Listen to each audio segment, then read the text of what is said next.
Hello students, I am your educator Neha. Welcome to our channel RT Life Sciences. तो बच्चों हमने last lecture में DNA replication की fundamental properties और जो रेप्लिकेशन में जिन एंजाइम्स और प्रोटीन्स यूज होते हैं उनको हमने लास्ट लेक्चर में कवर कर लिया था।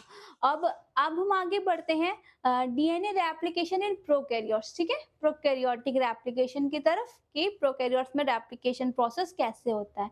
देखिए यूकैरियोट्स और प्रोकैरियोट्स में जो रेप्लिकेशन प्रोसेस होता है वो ऑलमोस्ट सेम में होता है, ठीक है। ट्रांसक्रिप्शन में तो अलग होता है लेकिन रेप्लिकेशन प्रोसेस दोनों में ही सेम होता है।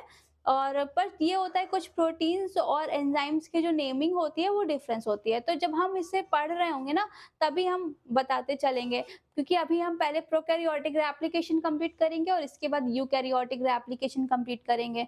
तो चले आज शुरू करते हैं प्रोकैरियोटिक रेप्लिकेशन पे। मैंने आपको बताया था जो रेप्लिकेशन प्रोसेस होता है, रेप्लिकेशन का जो प्रोसेस होता है इसके 3 स्टेप होते हैं। पहला क्या होता है?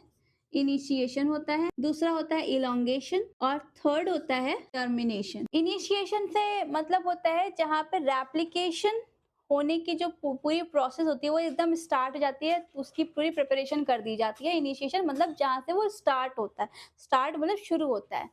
इलोंगेशन का मतलब होता है कि अब कोई चीज स्टार्ट हुई है तो वो अब आगे कंटिन्यू बनेगी, तो वो है इलोंगेशन। यानी कि डीएनए को बनना स्टार्ट होना तो वो इनिशिएशन है। अब वो डीएनए कंटिन्यू बनता जाता है तो इलोंगेशन है। अब कोई चीज बन रही है तो उसे कहीं ना कहीं तो खत्म भी होना है, रुकना भी है, तो वो टर्मिनेशन का प्रोसेस है जो इसका एंडिंग प्रोसेस होता है, ठीक है। तो आज के लेक्चर में हम अभी इनिशिएशन प्रोसेस को देखेंगे, ठीक है, इनिशिएशन प्रोसेस को देखेंगे।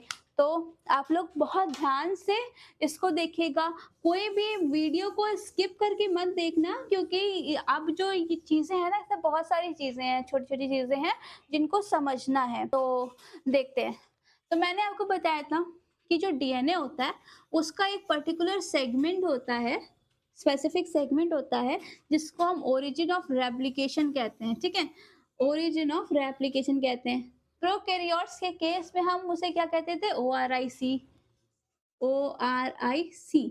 तो मान ले जो ORIC सेगमेंट है, यानी वो ये पूरा सेगमेंट क्या है? ORIC सेगमेंट है। अब इस ORIC सेगमेंट जो डीएनए का रेप्लिकेशन जहाँ से ओरिजिन होती है उसमें भी कुछ स्पेसिफिक रीजन्स होते हैं। अब इस ORIC में भी 2 स्पेसिफिक रीजन्स होते हैं। एक होते हैं 30 मर रीजन्स होते हैं और दूसरे होते हैं 9 मर रीजन्स होते हैं, ठीक है। 13 मर रीजन्स जो होते हैं ये 3 होते हैं और 9 मर रीजन्स जो होते हैं वो 4 होते हैं। अब आप ये कंफ्यूज ना हो जाना कि ये 13 मर और 9 मर क्या होता है, कुछ नहीं होता है। ये न्यूक्लियोस जो नाइट्रोजन बेसिस के सीक्वेंस होते हैं। कैसे? यहाँ पे कुछ 13 नाइट्रोजन बेसिस होंगे यहाँ पर, और ऐसे यहाँ पर भी कुछ 13 नाइट्रोजन बेसिस होंगे और यहाँ पर भी कुछ 13 नाइट्रोजन बेसिस होंगे, ठीक है। इनको हम इसीलिए यहाँ पे 13 मर कह रहे हैं। 13 मर, इधर भी 13 मर और इधर भी, ये क्या हो गए? ये 13 मर रीजन्स हो गए। सेम इधर कुछ आगे 9 मर रीजन्स है। ये क्या है? 9 मर रीजन्स है, 9 मर रीजन्स है। इन 9 मर रीजन्स को मैं ऑरेंज से कलर कर दूं। तो ये जो 13 मर रीजन्स है, जितने भी ये 13 मर रीजन्स बने हैं, तो यहाँ पे क्या है? 13 नाइट्रोजन बेसिस का एक सेगमेंट होता है। इधर भी 13 नाइट्रोजन बेसिस का सेगमेंट होगा, इधर भी और इधर भी होगा। सेम इधर 9 नाइट्रोजन बेसिस का एक सेगमेंट होगा, इधर भी, इधर भी, इधर भी, ठीक है। अब जो 13 मर में नाइट्रोजन बेसिस होते हैं वो कौन से होते हैं, वो कौन सा सेगमेंट होता है वो मैं बताती हूँ। ओके, तो ORIC में 13 मर रीजन्स होते हैं वो जो जिन 13 नाइट्रोजन बेसिस से बने होते हैं वो क्या होते हैं? Guanine, adenine, thymine, cytosine, thymine, adenine, thymine, thymine, thymine, adenine, thymine, thymine, thymine, और इन्हीं के आगे उनके कॉम्प्लीमेंट्री नाइट्रोजन बेस पे मतलब लगे बेसिस लगे हुए हैं, ठीक है। तो ये 13 सेगमेंट्स होते हैं। अब देखिए यहाँ पे अगर हम देखें तो इन सब जगह में ये 80, ठीक है, 80 रिच रीजन्स काफी सारे हैं। ये देखिए 80 रिच रीजन्स है, ठीक है, ये तो पूरा 80 रिच रीजन्स है। इसी तरह के जो 80 रिच रीजन्स होते हैं जो 13 नाइट्रोजन बेसिस के बने होते हैं वो क्या कहलाते हैं? 13 मर होते हैं। एक ORIC यानी ओरिजिन ऑफ रेप्लिकेशन का जो सेंटर होता है उसमें 3 जो रीजन्स होते हैं वो 13 रीजन्स होते हैं, ऐसे ही 9 होते हैं। और 9 में भी मैं आपको बता दूं कि 9 में कौन से बेस पेयरिंग होती है। तो ये 9 रीजन्स की बेस पेयरिंग है। ये 9 ऐसे नाइट्रोजन बेसेस हैं जो इन अलग-अलग 9 रीजन्स में प्रेजेंट होते हैं, ठीक है।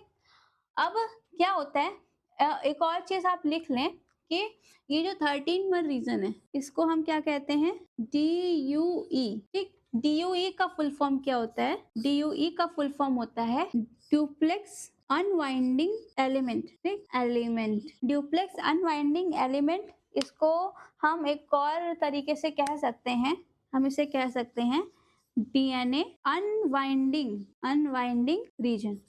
देखिए पहले ये एक-एक चीज़ आप पढ़ लें, फिर मैं बताती हूँ कि इन सब के जब मैं सीक्वेंस से बताती जाऊँगी ना प्रोसेस कैसे क्या होता है, तो वो आपको समझ में आता जाएगा, ठीक है? तो ये बात तो आपको समझ में आ गई। और जो 9 होता है, इसको हम क्या कहते हैं? DAR, ठीक? DAR का मतलब क्या हुआ? DNA जो प्रोटीन होती है, मैंने बताया था DNA प्रोटीन आके जुड़ती है, DNA प्रोटीन असेंबली रीजन। अब देखें क्या होता है, मैंने बताया था आपको कि जो DNA प्रोटीन होती है जो कि एक इनिशिएटर का काम करते हैं, ठीक है। DNA प्रोटीन भी लिख दो। मैंने क्या कहा था, DNA प्रोटीन जो होती है जो कि एक इनिशिएटर का काम करती है, जो कि स्ट्रैंड को ओपन करती है नाइट्रोजन बेसिस को तोड़ के। तो वो जो DNA प्रोटीन होती है वो कहाँ आके ये पूरा ओरिजिन ऑफ रेप्लिकेशन वाला सेंटर है ORIC, ठीक। तो अब ये DNA प्रोटीन जो होगी ये कहाँ बाइंड करेगी आगे इस सेगमेंट पे, ये सेगमेंट पे आके 9 रीजन्स पे आके बाइंड करेगी, क्योंकि 9 रीजन्स को हम क्या कह रहे हैं, DNA असेंबली रीजन, यानी कि यहाँ पे जो DNA प्रोटीन है ये यहाँ आके असेंबल होगी, ठीक है, यहाँ पे आके बाइंड करेगी। यहाँ पे ये बाइंड करती है, बट अनवाइंडिंग कहाँ से शुरू होती है? अनवाइंडिंग 13 रीजन से शुरू होती है, क्योंकि मैंने कहा था ये क्या, DNA अनवाइंडिंग रीजन है। DNA अनवाइंडिंग रीजन है, तो ये याद रखना कि जो DNA प्रोटीन है जो कि इनिशिएटर है वो बाइंड करेगा कहाँ, 9 रीजन्स पे, जिसको हम DNA असेंबली रीजन कह रहे हैं। और अनवाइंडिंग शुरू होगी 13 रीजन्स पे, जिसको हम क्या कह रहे हैं, DNA unwinding duplex unwinding element कहते हैं, या हम कह सकते हैं DNA अनवाइंडिंग रीजन। तो इतना तो आपको समझ में आ गया होगा, ठीक है। आई होप इसमें कोई दिक्कत नहीं होगी। मैंने कहा कि ORIC क्या होता है, एक ओरिजिन ऑफ रेप्लिकेशन साइट होती है प्रोकैरियोट्स में, उसको हम ORIC कहते हैं। इस ORIC में कुछ स्पेसिफिक रीजन्स होते हैं, जैसे कि 13 रीजन्स होते हैं और 4 9 रीजन्स होते हैं। 9 रीजन्स और 13 रीजन्स क्या होते हैं, कुछ पर्टिकुलर नाइट्रोजन बेसिस से बने हुए रीजन्स होते हैं। 13 रीजन्स में ये वाली बेस पेयरिंग होती है, 9 की ये बेस पेयरिंग होती है, ठीक है। और जो 13 रीजन्स है उनको हम DUE यानी कि डुप्लेक्स अनवाइंडिंग एलिमेंट कहते हैं, इसको हम DNA अनवाइंडिंग रीजन भी कह सकते हैं। और DAR जो होता है वो क्या होता है, ये 9 रीजन है, इनको हम DAR कह रहे हैं। ये क्या होते हैं, DNA असेंबली रीजन्स होते हैं, ठीक है। और यहाँ पे क्या होता है कि जो DNA प्रोटीन है जो आके स्ट्रैंड्स को क्या करेगी, ओपन करेगी, वो DNA प्रोटीन जो है वो इन 9 रीजन्स पे आके असेंबल होगी, क्योंकि ये DNA असेंबली रीजन है। और यहाँ असेंबल होने के बाद अनवाइंडिंग जो उसकी शुरू होगी इस ओरिजिन ऑफ रेप्लिकेशन वाले सेगमेंट की, वो अनवाइंडिंग शुरू होगी 13 से, ठीक है। ये बात समझ में आ गई, इतना तो समझ में आ गया होगा। तो अब आगे बढ़ते हैं, ठीक है, यहाँ तक तो समझ में आ गया होगा। थोड़ा सा मैं यहाँ नीचे ही रब कर देती हूँ। अब क्या हुआ कि 13 पे आके अनवाइंडिंग शुरू हो गई। अनवाइंडिंग होने के बाद क्या होगा, ये DNA था, अब यहाँ पे अनवाइंडिंग हो गई, ये पूरी अनवाइंडिंग हो गई। अब अनवाइंडिंग होने के बाद मैंने आपसे कहा था ना कि अब ये दोबारा से जो यहाँ पे नाइट्रोजन बेसिस जिनको ब्रेक किया गया दोबारा से जुड़ ना जाए, इसलिए इसके ऊपर एक प्रोटीन जो आके वो बैठ जाती है, बाइंड कर जाती है। इस तरह से प्रोटीन आके बाइंड कर जाती है। इस प्रोटीन को हम क्या कहते हैं, हम इसको कहते हैं SSB प्रोटीन। ये क्या है, SSB प्रोटीन है। तो ये समझ में आ गया होगा कि कैसे यहाँ पे पहले डीएनए ए प्रोटीन आके यहाँ बाइंड हुई 9वां रीजन पे और फिर अनवाइंडिंग शुरू हुई 13वां रीजन पे। अनवाइंडिंग होने के बाद में ये दोबारा से रीअनील ना हो, इसलिए एसएसबी प्रोटीन आके बैठ गई, सिंगल स्ट्रैंडेड बाइंडिंग प्रोटीन आके बैठ गई। ठीक है, अब क्या होगा, अब यहाँ पे आगे अब इसको स्टार्ट करने के लिए, यानी कि अब डीएनए जो सिंथेसिस है उसको स्टार्ट करने के लिए आगे भी डीएनए को अनवाइंड करना पड़ेगा। तो उसको अनवाइंड करने के लिए जो एंजाइम आता है वो क्या होता है, वो होता है हेलिकेज। ये क्या है, हेलिकेज। हेलिकेज और प्रोकैरियोट से मैंने बताया था कि जो डीएनए बी प्रोटीन होती है वो हेलिकेज का काम करती है। ठीक है, तो डीएनए बी जो है, इसको हम डीएनए बी कह दें या हेलिकेज कह दें, तो बात एक ही है। ठीक, तो यहाँ हेलिकेज आएगा। हेलिकेज को यहाँ लाने के लिए एक होता है helicase loader. Helicase loader, helicase loader को हम डीएनए सी कहते हैं। अब ये डीएनए सी जो है ये आके क्या करेगा, यहाँ पे इस हेलिकेज को यहाँ पे लाके लोड कर देगा। तो इतना समझ में आ गया। ठीक है, ये हम इनिशिएशन कर रहे हैं कैसे स्टार्ट होता है। अब यहाँ पे हेलिकेज लोडर आ गया, हेलिकेज भी आ गया। बाकी जब हेलिकेज चलेगा तो मैंने नेगेटिव सुपर कॉइलिंग तो लास्ट लेक्चर में बता रखी थी। ठीक है, अब क्या होता है कि अब यहाँ हेलिकेज आ गया। अब जब नया स्ट्रैंड बनेगा तो अब नया स्ट्रैंड जो है वो कौन बनाता है, वो बनाता है डीएनए पॉलीमरेज 3। अब मैंने कहा था डीएनए पॉलीमरेज 3 की रिक्वायरमेंट्स होती हैं, उसको एक फ्री ओएच एंड चाहिए हो, फ्री 3 प्राइम ओएच एंड चाहिए होता है, 3 प्राइम ओएच एंड चाहिए होता है न्यूक्लियोटाइड को जोड़ने के लिए। तो अब जब कोई भी चीज शुरू होगी तो शुरुआत में उसको 3 प्राइम ओएच एंड कहाँ से मिलेगा, उसको 3 प्राइम ओएच एंड मिलेगा आरएनए प्राइमर के थ्रू। तो एक एंजाइम होता है, क्या होता है, आरएनए प्राइमर, जो प्राइमेज एंजाइम होता है जिसको हम कह सकते हैं प्राइमेज, जो ये प्राइमेज होता है प्रोकैरियोट्स में इसे हम डीएनए जी कहते हैं। ठीक, डीएनए जी कहते हैं। तो डीएनए जी जो होता है ये क्या बनाएगा, ये आरएनए प्राइमर बनाएगा। आरएनए प्राइमर क्या होते हैं, आरएनए के स्मॉल सेगमेंट्स होते हैं 5 to 10 न्यूक्लियोटाइड्स वाले, ये आरएनए प्राइमर बनाएगा। तो यहाँ पे इस तरह से मैं एक वो बना दूं, को मैं रब कर दूं पहले, ये एक रेप्लिकेशन 4 बना दिया। ठीक, रेप्लिकेशन 4 ये क्या है, यहाँ पे 3 प्राइम एंड है, ये 5 प्राइम एंड है और ये 3 है, तो यहाँ पे होगा 5 प्राइम एंड और यहाँ पे हो जाएगा 3 प्राइम एंड। ठीक है, ये बन गया और यहाँ पे आ गया हेलिकेज, ये हेलिकेज एंजाइम है। ठीक, ये हेलिकेज एंजाइम आके अनवाइंडिंग कराता जाएगा। अब जो नया स्ट्रैंड बनेगा उसके लिए हमें एक प्राइमर की जरूरत होगी। अब जो ऊपर वाला स्ट्रैंड है, ठीक है, ये वाला स्ट्रैंड यहाँ पे ये 3 प्राइम एंड है, यहाँ से प्राइमर बनेगा तो ये कुछ ऐसा बनेगा, ये 5 प्राइम से 3 प्राइम की तरफ बनेगा, यहाँ पे 3 प्राइम OH है, 3 प्राइम OH है। अब यहाँ पे डीएनए पॉलीमरेज आएगा और क्या करेगा, डीएनए पॉलीमरेज आएगा और यहाँ पे जो उसको 3 OH मिल गया तो यहाँ से वो सिंथेसिस करानी शुरू कर देगा और ऐसे ही हेलिकेज तो आगे से अनवाइंड करता जाएगा और जो डीएनए पॉलीमरेज 3 है ना, ये डीएनए पॉलीमरेज 3 है, ये इससे आगे न्यू स्ट्रैंड को बनाता जाएगा। इन केस ऑफ जो ये दूसरा अपोजिट वाला जो टेम्पलेट है, इसमें थोड़ा सा प्रॉब्लम होती है। कैसे कि यहाँ पे 5 प्राइम एंड है, अब यहाँ 5 प्राइम एंड है, तो अब इसके ऊपर जब हमें आरएनए प्राइमर बनना होगा तो प्राइमर तो हमेशा 5 to 3 डायरेक्शन में बनेगा। अब यहाँ 5 है तो यहाँ पे 3 प्राइम एंड होगा, तो यहाँ तो ये बन नहीं पाएगा, तो उसकी क्या होती है, पोलैरिटी थोड़ी सी चेंज की जाती है। अब कैसे देखें, अब पहले तो मैं आपको बताऊं कि कैसे ये पॉइंटिंग की जाती है। मान ले ये एक डीएनए सेगमेंट है, ये क्या है, 5 प्राइम है और ये 3 प्राइम है। अगर कोई आपसे पूछे कि इसके बीच में उसने 2 पॉइंट रख दिए, एक ये ए पॉइंट रख दिया और एक ये बी पॉइंट रखा है, तो अब वो कोई आपसे पूछे कि यहाँ इन दोनों पॉइंट के बीच का मतलब कौन सा प्राइम कौन से मतलब पोलैरिटी होगी, तो हम कह सकते हैं कि जो पॉइंट 5 प्राइम की तरफ है वो 5 प्राइम एंड हो जाएगा, जो पॉइंट बी की तरफ है ना, जो पॉइंट 3 प्राइम एंड की तरफ है वो 3 प्राइम एंड हो जाएगा। अगर हम इसके बीच में भी एक सी और डी करके पॉइंट रख दे और पूछे इसमें क्या होगा, तो जो 5 अब सी वाला 5 की तरफ है तो ये 5 प्राइम एंड हो जाएगा, डी वाला 3 की तरफ है तो ये 3 प्राइम एंड हो जाएगा। ये समझ में आ गया कि कैसे पोलैरिटी की जाती है। तो ये बात समझ में आ गई होगी, तो मैं यहाँ इसको समझाती हूँ, ठीक है। अब ये देखें, ये 5 प्राइम एंड है, ठीक, और ये 3 प्राइम एंड है, तो हम इसको भी अगर इस पॉइंट को कोई पूछे कि ये पॉइंट क्या है तो ये 3 की तरफ है, तो हम इसको 3 प्राइम एंड कह सकते हैं।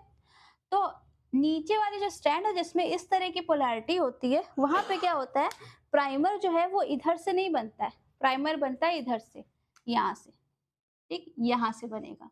यहाँ 5 होगा क्योंकि 3 था, यहाँ 5 हो जाएगा, और यहाँ पे क्या होगा, 3 पॉइंट मतलब 3 का OH प्रेजेंट होगा, और फिर डीएनए पॉलीमरेज आएगा और इसी 3 फ्री जो आरएनए प्राइमर का 3 OH है, यहाँ से सिंथेसिस शुरू करेगा। अब ये वाला स्ट्रैंड तो आगे बढ़ता जाएगा, इस वाले स्ट्रैंड में क्या हुआ कि जैसे हेलिकेज और तोड़ेगा, तो फिर क्या हुआ कि अब ये यहाँ तक तो शुरू हुआ। वैसे तो इनिशिएशन यहीं तक है, इसके आगे तो इलोंगेशन वाला प्रोसेस शुरू होता है, लेकिन मैं थोड़ा सा हिंट देती हूँ और बाकी फिर मैं कल बताऊंगी नेक्स्ट लेक्चर में। मतलब अब यहाँ तक ये बना था, ठीक, ये हेलिकेज थोड़ा सा और आगे बढ़ गया, तो हेलिकेज यहाँ पे आ गया, यहाँ पे आ गया, और क्या था, 3 प्राइम एंड था यहाँ पे, और यहाँ पे 5 प्राइम एंड था, यहाँ पे क्या हो गया, 5 प्राइम एंड है, यहाँ 3 प्राइम एंड था, ठीक। यहाँ पे हेलिकेज बढ़ रहा है। अब यहाँ पे जो ऊपर वाला स्ट्रैंड था, यहाँ पे आरएनए प्राइमर बना था, और आरएनए प्राइमर बनने के बाद में क्या हुआ था कि जो डीएनए पॉलीमरेज था उसने सिंथेसिस को कंटिन्यू रखा, ठीक है, इतना बड़ा था, जैसे आगे बढ़ा तो इसने और सिंथेसिस को कंटिन्यू रखा, सॉरी, ठीक, और आगे ऐसे और बढ़ता जाएगा तो ये और आगे करता जाएगा। नीचे वाले केस में क्या हुआ था कि पहले यहाँ पे प्राइमर बना था, यहाँ प्राइमर बना था, और डीएनए पॉलीमरेज ने इतनी सिंथेसिस कर ली थी। फिर क्या होगा, जैसे हेलिकेज ने इसको और आगे ओपन किया, जब और आगे ओपन किया तो यहाँ पे 3 प्राइम हो गया, तो यहाँ से एक प्राइमर बना 5, और जब यहाँ से प्राइमर बना तो फिर डीएनए यहाँ से यहाँ तक सिंथेसिस कर लिया। इसीलिए क्या होता है कि एक स्ट्रैंड पे जो सिंथेसिस होती है वो कंटिन्यू होती रहती है, और दूसरे स्ट्रैंड पे क्या होती है, सिंथेसिस जो होती है वो ब्रेक हो डिसकंटिन्यूअस होती है, क्योंकि वहाँ पे पोलैरिटी जो होती है वो ऐसी चेंज होती है जिस वजह से ये ऐसा होना, इस तरह से प्रॉब्लम हो जाती है। तो जैसे जैसे ये खुलता जाएगा वैसे वैसे नीचे वाले स्ट्रैंड पर एक नया प्राइमर बनेगा, और फिर वहां से फिर से डीएनए पॉलीमरेज एक छोटा सा सेगमेंट बनाएगा डीएनए का, फिर वो ओपन होगा, और इस तरीके से आगे बढ़ेगा। हालांकि ये इलोंगेशन का प्रोसेस है जो मैं नेक्स्ट लेक्चर में आपको सही से और फिर से समझाऊंगी। तब तक के लिए आज का लेक्चर आपने समझ लिया होगा, होप सो। फिर से मैं एक बार रिवाइज करती हूँ। एक जो मैंने कहा था ओरिजिन ऑफ रेप्लिकेशन, क्योंकि हम प्रोकैरियोटिक रेप्लिकेशन पढ़ रहे हैं, तो जो प्रोकैरियोट्स में ओरिजिन ऑफ रेप्लिकेशन, हम एग्जांपल लेते हैं इकोलाई में, वहां पे जो ओरिजिन ऑफ रेप्लिकेशन है उस साइट को हम ORIC कहते हैं, ठीक। ORIC में 2 टाइप के रीजन्स होते हैं, एक 13 रीजन्स होते हैं और 9 रीजन्स होते हैं। 13 रीजन्स 3 होते हैं और 9 रीजन्स 4 होते हैं। जो 13 रीजन्स होता है वो 13 नाइट्रोजन बेसिस का बने हुए रीजन्स होते हैं, ठीक है, उसमें एडेनिन थायमिन ज्यादा होता है, ठीक है। ऐसे ही 9 रीजन्स जो होते हैं ये भी 9 नाइट्रोजन बेसिस के बने हुए रीजन्स होते हैं, इसमें भी एडेनिन थायमिन ज्यादा होता है, ठीक है। 80 रिच रीजन्स होते हैं। जो 13 रीजन्स होते हैं उनको हम DUE यानी कि डुप्लेक्स अनवाइंडिंग एलिमेंट, और इसको हम सिंपल लैंग्वेज में करें तो इसको 13 रीजन्स को हम कह सकते हैं डीएनए अनवाइंडिंग रीजन, जहां से डीएनए की अनवाइंडिंग होगी, ये वो रीजन्स होते हैं। और DAR यानी 9 रीजन्स, इनका मतलब होता है डीएनए ए प्रोटीन असेंबली रीजन, ठीक है। तो क्या होता है, जो डीएनए ए प्रोटीन होती है, डीएनए ए प्रोटीन जो कि इनिशिएटर का काम करते हैं, ये आके 9 रीजन्स पे आके क्या करेंगे, बाइंड करेंगे। बाइंड करने के बाद क्या होता है कि अनवाइंडिंग कराएंगे 13 रीजन्स पे, ठीक। अनवाइंडिंग करने के बाद इस तरह से ये अनवाइंड हो गया। अनवाइंड होने के बाद क्या होता है कि SSB प्रोटीन आते हैं, ये SSB प्रोटीन आते हैं, ये जाके दोनों स्ट्रैंड पर बाइंड हो जाते हैं ताकि दोनों स्ट्रैंड जो है दोबारा से जुड़ ना जाए, दोबारा से उनकी रीअनीलिंग ना हो जाए, इसलिए एसएसबी प्रोटीन आके बाइंड कर जाते हैं। एसएसबी प्रोटीन बाइंड करके पूरा रेप्लिकेशन बबल बन गया। अब क्या होगा, हेलिकेज़ यानी डीएनए बी आके क्या होगा, यहाँ पे डीएनए रेप्लिकेशन पे आके यहाँ पे आ जाएगा। अब हेलिकेज़ क्या करता है, आगे की अनवाइंडिंग कराता है डीएनए की। हेलिकेज़ को यहाँ यानी डीएनए बी को यहाँ लाने के लिए हेलिकेज़ लोडर की ज़रूरत होती है। हेलिकेज़ लोडर को हम डीएनए सी भी कहते हैं प्रोकैरियोट्स के केस में, और हेलिकेज़ लोडर हेलिकेज़ को यहाँ लेके आता है और हेलिकेज़ आगे अनवाइंडिंग कराता जाता है। डीएनए सुपर जो नेगेटिव सुपर कॉइलिंग होती है डीएनए की, वो मैंने लास्ट लेक्चर में बताई थी, तो वो चीज़ आप वहाँ से समझ चुके होंगे। अभी देखें, ठीक है। अब क्या होता है, फिर प्राइमेज आता है। प्राइमेज यानी डीएनए जी, वो क्या करता है, यहाँ पे एक आरएनए प्राइमर बनाता है। आरएनए प्राइमर क्या होता है, आरएनए के स्मॉल सेगमेंट्स होते हैं। क्योंकि इसलिए बनाता है क्योंकि जो डीएनए पॉलीमरेज़ 3 होता है, जो हमारा मेन एंजाइम होता है डीएनए सिंथेसिस के लिए, उसको एक फ्री ओएच एंड की ज़रूरत होती है न्यूक्लियोटाइड को जोड़ने के लिए। तो उसको फ्री ओएच एंड कौन प्रोवाइड कराता है, आरएनए प्राइमर प्रोवाइड कराता है, ठीक है। तो इसलिए पहले प्राइमेज यानी कि डीएनए जी आएगा और यहाँ पे एक प्राइमर बनाएगा आरएनए का, और उस आरएनए प्राइमर का जो 3 ओएच एंड होगा, वहाँ से डीएनए पॉलीमरेज़ नया डीएनए बनाना शुरू कर देगा। अब लीडिंग और लैगिंग स्ट्रैंड मैंने अभी थोड़ा समझाया है, वरना मैं इसको अब जो नेक्स्ट हमारा लेक्चर होगा जिसमें मैं आपको डीएनए का इलॉन्गेशन प्रोसेस और उसका टर्मिनेशन प्रोसेस समझाऊँगी, वहाँ पे ये चीज़ आपको और अच्छे बेटर तरीके से समझ में आएगी, ठीक है? तो होप सो आज का लेक्चर पूरा इनिशिएशन प्रोसेस जो होता है ये समझ में आ गया होगा, ठीक। तो इसके अलावा आपको कोई भी अगर अभी भी कोई सी डाउट हो तो आप कमेंट सेक्शन में बताएं, या हमारे मेल पर हमें मेल कर सकते हैं, और मेल आईडी आपको स्क्रीन पर शो हो रही होगी।